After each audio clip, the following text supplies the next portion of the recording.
Sir గుంటూరులో అంబాటి రాంబాబు గారు flexi చివరికి జైలుకి వెళ్లేలాగా చేసింది. దాని గురించి మీరు ఏమంటారు? దాని గురించి ఏమంటారంటే ఫ్లెక్సీ అనేది ఒక స్మాల్ థింగ్. అది దాన్ని పట్టుకొని రాంబాబు మీద కర్రలు దాడి చేయడం కూడా చాలా తప్పది. దాని మీద అప్పుడు ఆయన ఏదైతే పదజాలంతో దూషించారు చంద్రబాబు నాయుడు గారిని, అది ఏపీలో ఎక్కడైతే హోమ్ మినిస్టర్ గారు అనిత గారు ఉన్నారో మెయిన్ అక్కడ అంటే ఏమంటారు వచ్చి అంత పెద్ద పదవిలో ఉండి మెయిన్ పొలిటీషియన్స్ కే మీరు ఇట్లా చేయలేకపోతే ప్రజలకు ఏమిస్తారు మీరు హామీలు? అవునా కాదా?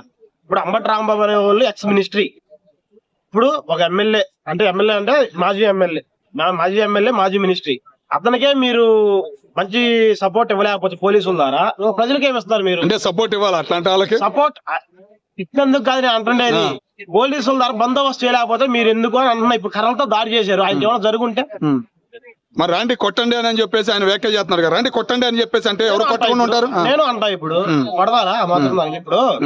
ఇప్పుడు ఇంతకుముందు మీరు అన్నారు బూతులు రాంబాబు తిట్టారని అన్నారు. ఇంతకుముందు చంద్రబాబు నాయుడు ఎన్ని బూతులు తిట్టారు వైసీపీ వాళ్ళని? వంగలపూడి అనిత గారు ఎన్ని తిట్టారు? మీరు మాట్లాడితే మటుకు వేద మంత్రాలు, మేము మాట్లాడితే మటుకు బూతులు, అంతేనా? ఇంతకుముందు వంగలపూడి అనిత గారు విజయమ్మని అమ్మ అంటారు, భారతమ్మని అమ్మ అంటారు. వీళ్ళని అమ్మ అంటుంటే వాళ్ళ నాన్న వీళ్ళకి ఏమవుతారు అని ఒక బూతు మాట్లాడారు. అది అర్థమైందా మీకు? అంతకుముందు అచ్చెన్నాయుడు ఏమన్నాడు, రాజకీయాల్లోకి వస్తున్నారు ఎవరిని మింగితున్న నాటికి అది బూతు కదా. చంద్రబాబు నాయుడు ఏమన్నాడు, ఎవడమ్మ మొగుడు సొమ్మని మీరు ఇట్లా ఖర్చు, ఇప్పుడు మీరు ఎవరమ్మ మొగుడు సొమ్మని మీరు ఖర్చు పెడుతున్నారు సార్? ఖర్జూర్ నాయుడు జోబులోంచి తీసి పెడుతున్నారు మీరు? ఖర్జూర్ నాయుడు జోబులో తీసి పెడుతున్నారు మీరు చెప్పండి, లేదంటే మీ హెరిటేజ్ లోంచి తీసి పెడుతున్నారా? లేదు కదా, మేము కట్టే ట్యాక్స్ లే కదా మీరు పెట్టేది.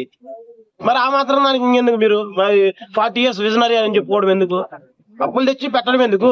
40 years విజనరీ అని చెప్పుకోవడం ఎందుకు? ఏమైనా డెవలప్ చేశారా అమరావతి? చెయ్యండి, మేము కాదట్లా, మాకు ఒక రాజధాని అనేది ముఖ్యమే, చెయ్యండి, డెవలప్ చేయండి.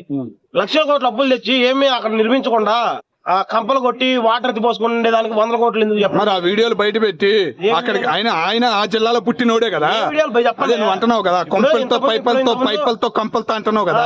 ఆ వీడియోలు బయట పెట్టి రాంబాబు గారు ఆడికి వెళ్ళి బయటికి పెట్టచ్చు కదా, దమ్ము లేదా? దాయి వేసుకున్నారు. నువ్వు పెడతావుయా? నువ్వు పెడతానంటున్నావు, నువ్వు పెడతాం కాదన్నా, ఆయన పెట్టచ్చు కదా. ఆయనకి ఒక హోదా ఇచ్చాడు జగన్మోహన్ రెడ్డి గారు. జగన్మోహన్ రెడ్డి గారు కంపలు కొట్టేది నీళ్ళు నేను చూపిస్తాను. మరి జగన్మోహన్ రెడ్డి గారు ఒకటి విన్నా జరిను అమరావతిలోనే నువ్వు చూపిస్తావే, నేను నువ్వు చూపిస్తావు, నేను ఒప్పుకుంటా. కానీ రాంబాబు గారు కూడా ఇది చూపించచ్చు కదా, వెళ్ళి మాట్లాడచ్చు కదా. ఇప్పుడు కట్అవుట్ కట్టారు, దాని గురించి వెళ్ళి పోలీసులకి ఎవరైనా ఇచ్చి కేసు పెట్టచ్చు కదా. పీకేస్తా అదేస్తా అని చెప్పేసి కర్రలు తీసుకుంటా అని చెప్పేసి నువ్వే రెచ్చగొట్టి మళ్ళీ నువ్వు తిట్టేవే బూతులు, రాంబాబు గారు తిట్టిన బూతులు. నీ రాంబాబు గారు తిట్టిన బూతులు బయట పెట్టింది కూడా ఎవడో కాదు, మీ పిఏనే. మీ రాంబాబు గారు కారులో కూర్చున్నాడే ఆ బూతులు వీడియో బయట పెట్టాడు. మరి అది ఎంత మట్టికి న్యాయం అంటావు? రెచ్చగొడటానికి, ప్రజల్ని రెచ్చగొడటానికి చేసే కుట్రే కదా ఇది. ఇట్లాంటి చిన్న చిన్న విషయాలు, ఈ బూతులు మామూలు ఎన్ను పోటీ విడిచినవాడికి ఇట్లాంటి చిన్న చిన్న విషయాలు. అంటే ఇప్పుడు అంబాడి తగలబెడతాం కూడా చిన్న విషయం అని అంటావు, ఏం పర్లేదంటావు. అదే ఇల్లు తగలబెడతాం పర్లేదంటావు నువ్వు. జగన్మోహన్ రెడ్డి అప్పు తెస్తే లక్షల కోట్ల అప్పులని పెడతాడు, అదే చంద్రబాబు నాయుడు తెస్తే ఏంటంటే సెంట్రల్ సేమ్ అన్నా. ఒక మాట అన్నా, సేమ్ నీకు మళ్ళీనే ఇప్పుడు వైసీపీ వాళ్ళు అందరూ మీకు మళ్ళీనే సేమ్ ఒక క్వశ్చన్ అడిగితే రెండో క్వశ్చన్ కి డైవర్ట్ అయిపోతున్నారు. ఎందుకని? రాంబాబు గురించి మాట్లాడు, చెప్పు. రాంబాబు గారి మరి గురించి జగన్ గారు ఎందుకు స్పందించలేదు? అది ఓకే, మేము అనట్లా. మళ్ళీ ఓకే అంటావు, పదజాలం అనేది తప్పే. అంటే కర్రలతో దాడి చేయడం కూడా తప్పే కదా. ఎవరు దాడి చేశారు? ఎవరు దాడి చేశాడు? ఎప్పుడు దాడి చేశారు? చెప్పు, ఎవరు దాడి చేశాడు చెప్పండి. నిన్న సేమ్ నీకు మళ్ళీనే రాంబాబు గారు కూడా నన్ను లేడీ తిట్టింది అందుకనే నేను అన్నాడు. రాంబాబు గారు తిట్టిందేమో 12ంటికి, లేడీ తిట్టిందేమో 1 గంటకి. ఆ వీడియో పోలీసులు చూపించేవాడికి నోట్లోంచి మాట్లాడలేవంట. మరి సేమ్ అదే సిచ్యువేషన్. చంపి తారుమారు చేశాడు, టైం తారుమారు చేయలేడా? నువ్వు మరీ చెప్తావు నాకు. అంతే అంట. మామూలు నమ్మిందా తారుమారు చేశాడు, టైం తారుమారు చేయలేడా? చెప్తున్నాడా? అరే నేను చెబుతుంది అదే కదా, మీ రాంబాబు గారు పిఏనే వీడియోలు బయట పెట్టాడు. చెప్పు. 12 గంటలకి కరెంట్ దాడి జరిగింది. 12 గంటల అమ్మాయి తిట్టింది 1 గంటకి అంటున్నావు. 12 గంటలకి 1 గంటకి ఎంత ఉంది? 1 అవర్ ఉంది. 1 అవరే కదా. మధ్యలోనే వీడియో 1 గంటను మాఫ్ చేయలేడా చంద్రబాబు నాయుడు? అంత పెద్ద పదవిలో ఉండి చేయలేడా? మంత్రి పదవిలో ఉంటే మామూలుగా వెండిపోటు పడిచాడు, మాఫ్ చేయలేడు అంటారు. మీరు చెప్పండి. అట్లా అంటావా? సరే మరి మీ రాంబాబు గారి కార్ లో ఉన్నారు కదా, చెప్పు. నేను డెవలప్ చేసా హైదరాబాద్ నేను డెవలప్ చేసా అన్ని నేను డెవలప్ చేసా అంటున్నాను కదా. అంటే ఆయన డెవలప్ చేసాడో లేదో మనకు తెలియదు. నేను చేసా అన్నాడు. లోకేష్ ఆయనకి పుట్టాడు, ఎక్కడైనా చెప్పుకున్నాడా?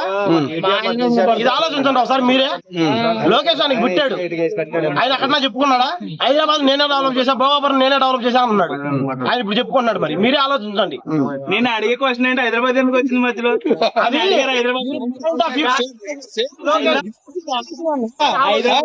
అడిగారన్నా గురించి అడగట్లే, అంబటి రాంబాబు గురించి క్వశ్చన్